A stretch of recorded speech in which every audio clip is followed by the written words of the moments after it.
ভাবে চৈত্রী সংক্রান্তি এবং নববর্ষ উপলক্ষে আইন শৃঙ্খলা সংক্রান্ত সভা। এবার সাংস্কৃতিক মন্ত্রণালয়, ঢাকা ইউনিভার্সিটি এবং পুরা সারা দেশে এই অনুষ্ঠানগুলি হচ্ছে এবং এইটার কিন্তু ব্যাপকত মানে অন্যান্য বছর থেকে এবার আরো অনেক বেশি হবে।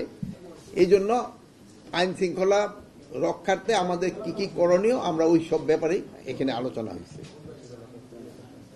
এবং আপনাদেরকে আমি এনশিওর করতে পারি যে ওই সময় আমাদের আইন শৃঙ্খলা আপনারা যেমন রোজার সময় দেখছেন ওই সময় ঠিক এইভাবেই চলবে।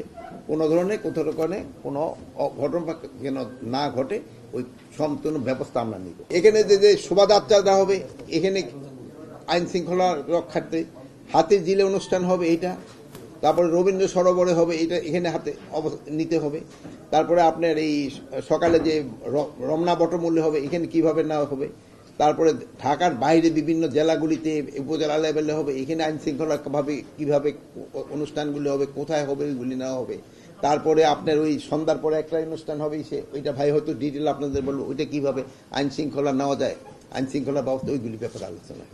নিরাপত্তাটা কিরকম থাকবে, তো নিরাপত্তা বাহিনী শোনেন, মানুষেরকে আপনারা আশ্বস্ত করবেন এখানে কোনো নিরাপত্তা কোনো বিঘ্নিত হতে যেন না পারে, সব ধরনের ব্যবস্থা নেওয়া হবে। স্বরাষ্ট্র মন্ত্রণালয়ের দায়িত্ব পুরা দেশের নিরাপত্তা বিধান করা, আপনাদের নিরাপত্তা দেওয়া কিন্তু আমাদের দায়িত্ব।